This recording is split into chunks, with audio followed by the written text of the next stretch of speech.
Oh, right. Now, a lawsuit has been filed challenging the constitutionality of the 2022 law in Washington that allows the AG's office to change the wording of a ballot title that appears next to an initiative. In this case, we're talking about Initiative 645, the initiative aimed at potentially repealing the income tax.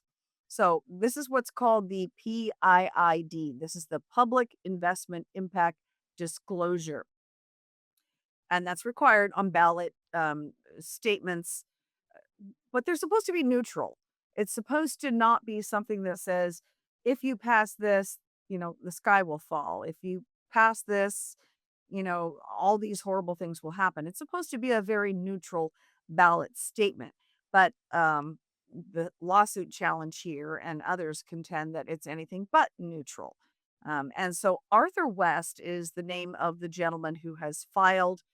Last Friday, he filed in Thurston County Superior Court a lawsuit taking issue with the disclosure statements, basically saying you can't amend an initiative on the ballot with these public disclosure statements because voters who signed these petitions to qualify this for the ballot had the subject title and a subject description of what it would accomplish if they pass it. If they pass it, now that's being amended on the ballot to say something. In addition to that, by the way, if you pass this, it's going to take away all this other funding because the PIID for this initiative will basically says on there, if you pass this, if you say yes to repeal the income tax, it will cut funding for public education. It will cut funding for higher education. It will cut funding for health insurance programs. When in fact, that is um, an inaccurate statement, opponents say. And that is because only 5% of income tax revenues are dedicated to the Fair Start for Kids program. The other 95%, lawmakers can do whatever they want with it. They can put it in the general fund and dedicate it to whatever pet program for whatever year they have. There was zero guarantee in the way the income tax law was written that any of those funds are dedicated to education, whether it's K through 12, higher ed, or then to healthcare programs. And so that's the kind of the gist of the lawsuit. So here is Arthur West talking about some recent polling that was done within the last couple of years. So when you put up these public disclosure statements on the ballot next to an initiative, he said the polling shows that dramatically how changes how voters are going to respond to that initiative question. Some polling that's been done that shows that this type of a disclosure statement in three other initiatives dropped support by 14 to 19%, which is just fatal to any measure. So this is not a neutral disclosure type law. This is a law that was designed to make tax initiatives impossible, and there's polling that shows that that's what the effect is. So this is a rather heavy-handed attempt by the Democrats to derail the Republican use of the initiatives to mess with their taxes. And that's been a dynamic, for 30 years, I've seen this dynamic play out with. Now, Mr. West was headed to the court just after our interview this Monday morning, and he was hoping to get an expedited review. Potentially, you said August the 7th for the court to consider this because if they choose to intervene, there's a very narrow window. August the 21st is the deadline for ballots and voter pamphlets to be printed out for the general election. It's that soon because, of course, we have ballots to be sent overseas to members of the military and other folks who are out of the country. Um, so get those ballots filled out for the primary if you've not yet done so. It's 1 week from tomorrow.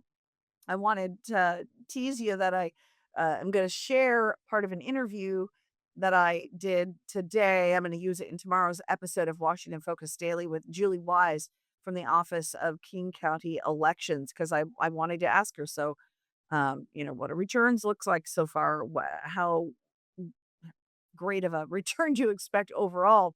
And she told me as of today, 7% of ballots had been returned. So it's pretty low, but they expect it to be up around 45% when all is said and done. But you need to get those ballots filled out sooner rather than later.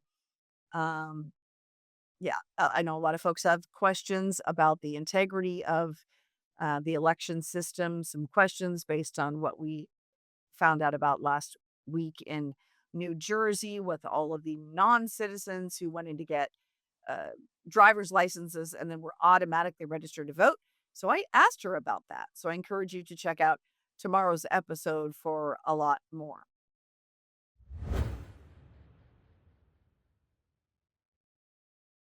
Okay, finally, today, the State Building Code Council is accepting public comments on their proposed changes for the 2024 Energy Code. Now, Building Industry Association of Washington is hoping that people who want to protect energy choice, things like natural gas, and want to keep housing costs down, will tell SBCC what they think, what they want, what kind of choices they think are necessary, balancing all that against, some of the environmental motivations from the State Building Code Council. So, what exactly is the SBCC? Who are these people that are making such big decisions and have so much power? A little explanation here from Greg Lane, who is the vice president for the Building Industry Association of Washington. Because I don't think people really know that the Building Code Council exists or what it, what its authority is, and it's really important because they have an amazing impact, a huge impact on the cost of housing. And the Building Code Council is an appointed body. It's so they're not elected officials that serve on the council. And originally, the Building Code Council was set up for a great reason. That is to come up with standards for construction around health and safety of construction, which we fully support. I mean, we need to have a uniform set of standards that make sure that people are building homes and commercial buildings that are going to be safe for people to live in them, right? I mean, that's fundamental. The problem is over the last 10 to 15 years, really under Governor Inslee, the Building Code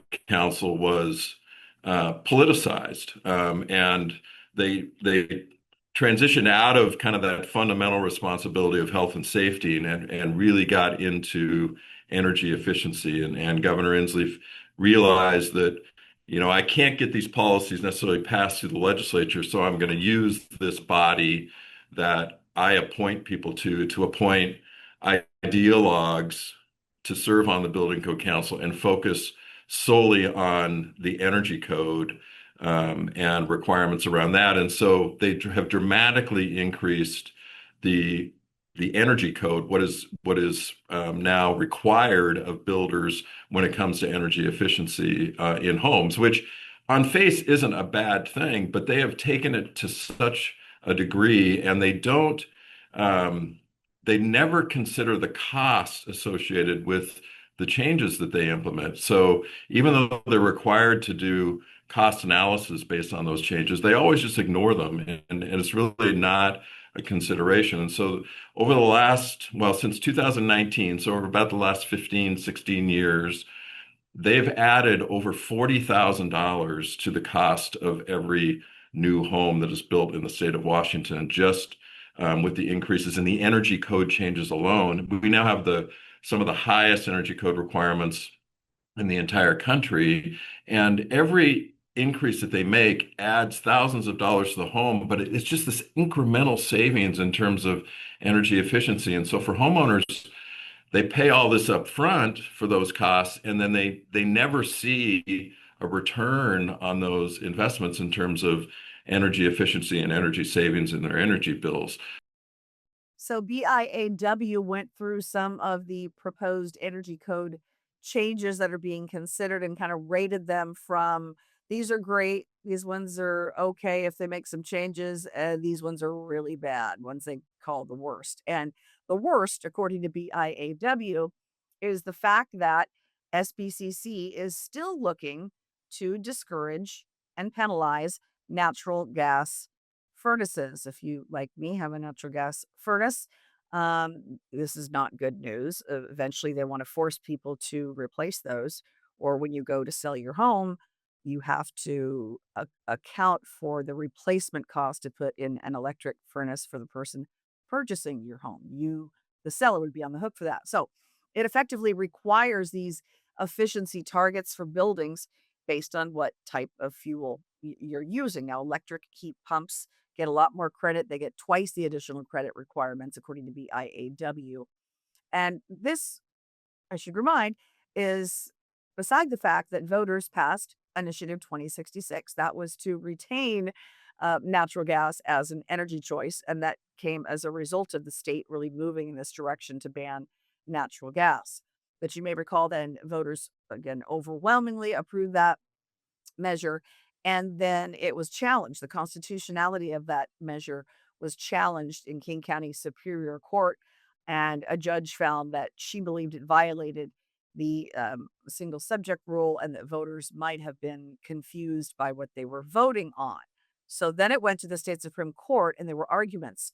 Now, that was at the beginning of this year. Now, we were hoping there would be a decision by now in the summer period for the state court when they issue their rulings, but that hasn't happened. So likely going to be this fall before the ruling comes. So from BIAW's perspective, since we still have this decision out there pending from the state Supreme Court, they don't think that SBCC should be moving ahead, amending the energy code to still effectively ban natural gas. So that's kind of their take on it anyway. Now, SBCC is holding a series of public hearings and they're kind of getting those are kind of winding down, but you can also submit written comments about some of these proposed energy residential energy code changes at the website sbcc at des.wa.gov.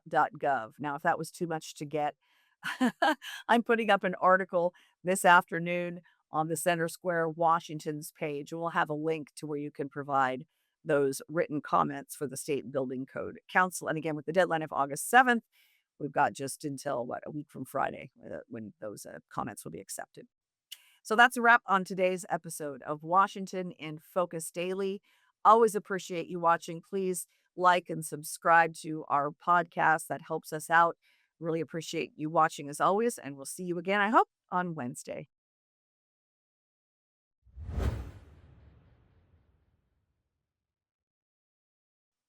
The Let's Go Washington folks who are appealing the Attorney General's recently released public investment impact disclosure for Initiative 645 have provided some new information for us here at the Center Square. Basically, calling this impact statement that will accompany the I-645 on your ballot, saying this is nothing more than government advocacy masked as transparency. So the PIID statement to appear with the income tax repeal initiative on the ballot states this. I'll read this. This measure would decrease funding for public K-12 education, higher education, including universities and community colleges, and human services, primarily healthcare.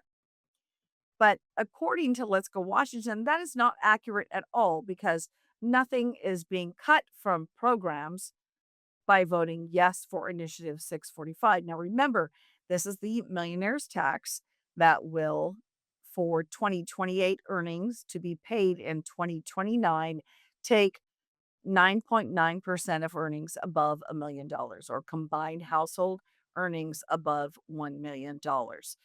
But there's nothing there yet. So the contention from Let's Go Washington is that you can't fairly state on the ballot that we're cutting funding when there's no funding yet, as a result of this, because we don't have any money from the income tax initiative as yet.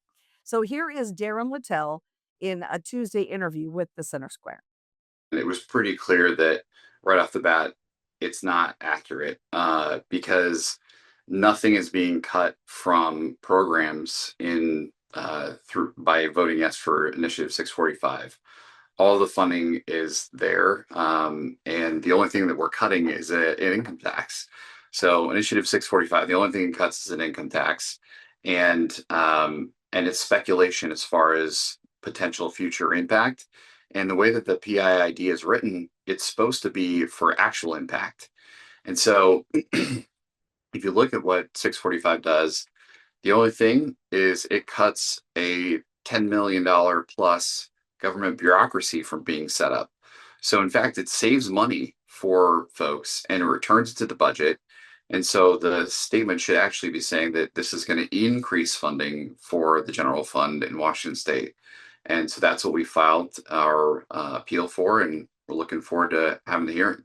The additional savings is going to come from Department of Revenue hires that aren't going to need to be made, from setting up a bureaucracy that's not going to be needed, from having to defend a lawsuit against an unconstitutional income tax. Those are all the things that are happening right now.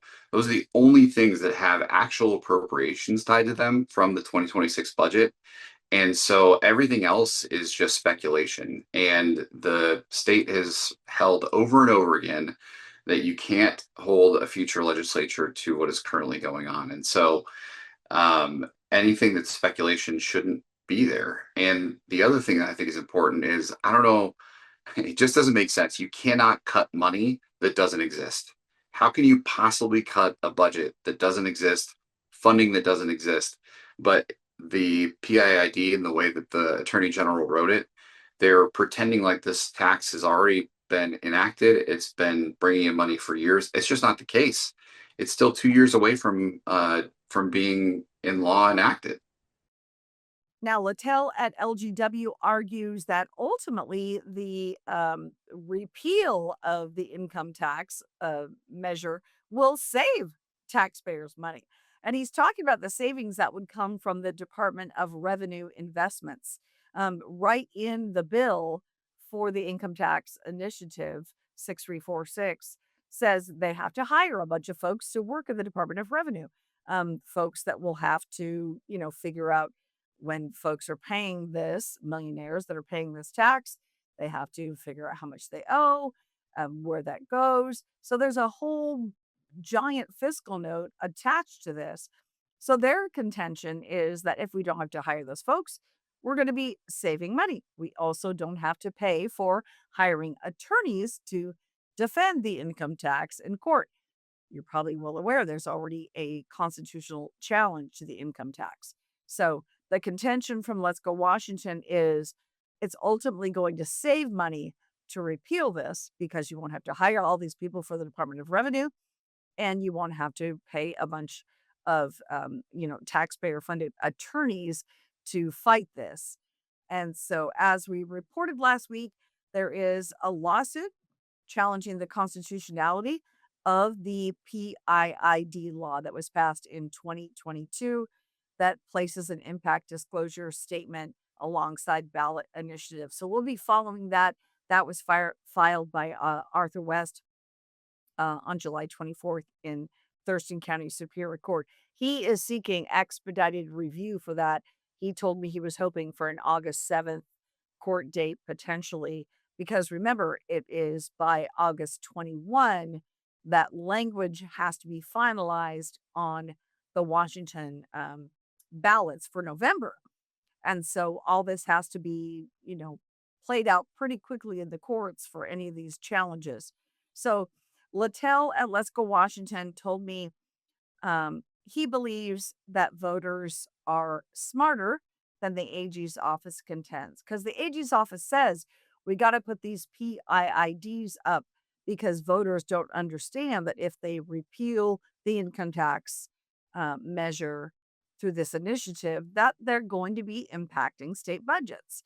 And LGW says that's not the case. We think voters are a heck of a lot smarter than that. This is, government advocacy masked as transparency. They have poll tested and looked to see what the most damaging statements could possibly be. And then that's what ends up being printed in this public statement. And it's ridiculous, honestly. And the fact that they put one side on there from somebody who is openly campaigning against this, they want to keep the income tax. Nick Brown has said, hey, this income tax is a good thing, and he's been doing everything he can to make sure that people are paying the income tax here in Washington State. And so, do you think he's going to write a fair and balanced statement? It's silly, really, and it's clear that he has done everything he can to make sure that this is as damaging as possible to the initiative effort to repeal the income tax. So, a hearing on Let's Go Washington's appeal to this statement that would appear alongside their initiative to potentially repeal the income tax. A hearing on that could be held next week. It's going to be Thurston County Superior Court, a decision on that. Maybe late next week. We wait for some confirmation from the court on that. And again, ballots for the November election expected to be finalized by August 21st. So the clock is ticking on all of that.